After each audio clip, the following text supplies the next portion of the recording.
So I've been a lawyer in Nova Scotia for 14 years now. In fact, 14 years ago today, I was nearing the end of my articles. I was articling with a big firm in Halifax. And even though I was very lucky to be working with some really great people, I wasn't happy. In fact, I was seriously questioning whether the practice of law was right for me at all. So that was when I fired off a resume to Legal Aid with a cover letter that asked that I be considered for any staff lawyer position anywhere in the province, anytime.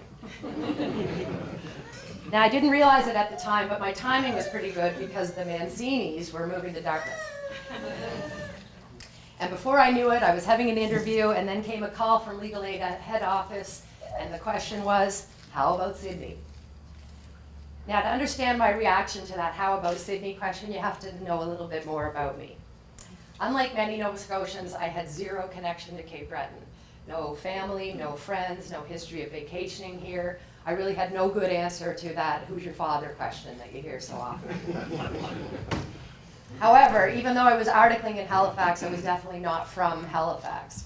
I grew up in rural Nova Scotia.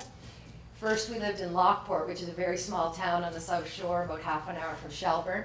Lived there until I was about 8. And then we moved to Chester when I was 8, which in comparison to Lockport is a small town on the South Shore. In comparison to Lockport, that was like the big city. In fact, I often tease my Sydney friends that they may call me the come from away, but they're the big city kids. When I was in, one of my strongest childhood memories in Lockport is turning out with the whole town in the middle of the night to watch the fish plant burn down. And that happened twice. And as far as being a teenager goes, there was no choice of high schools the way there is here in Sydney. We had to drive half an hour to get to a movie theater, and frankly, we were just as likely to drive half an hour in the other direction to get to the bootlegger. After high school, I left Nova Scotia and I went to university for about 10 years in some great cities across the country.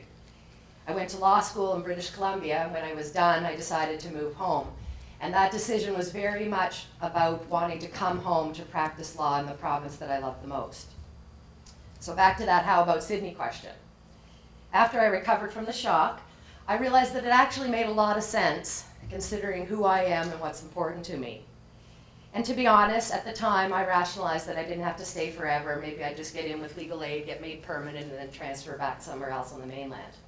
But I never did request that transfer. And that's because being a legal aid lawyer in Sydney, Cape Breton, made the practice of law make sense to me. The Cape Breton Bar immediately struck me as a very tight but very diverse group of very strong personalities, people with dark senses of humor and a down-to-earth approach to the practice of law. And as I got to know Legal Aid as an organization, I realized that Legal Aid was a little bit like having pockets of Cape Breton all around the province. And so, thank you, Cape Breton. Thank you, Legal Aid. Both of you have helped me find my way. But my point in starting out with this little sketch of my background isn't just to thank Legal Aid and thank Cape Breton. More importantly for today's purposes, I'm telling you this story because I think it helps you to understand a little bit about me and a little bit why I feel so strongly about the mandate of the Barristers Society in general and the work that we're doing now in particular. And there's 3 particular aspects of that work that I'd like to highlight today. And I highlight them because they're of personal significance to me, but also because I think that by highlighting them, it will help to shed some light on the potential of some of the regulatory reform work that we're doing at the Barristers Society. So my big 3 for today are access to legal services, the plight of rural Nova Scotia and the practice of law outside of HRM, and 3rd, mental health of lawyers. And as I talk about each of them, I'm going to throw out a series of challenges for all of us, so get ready for that.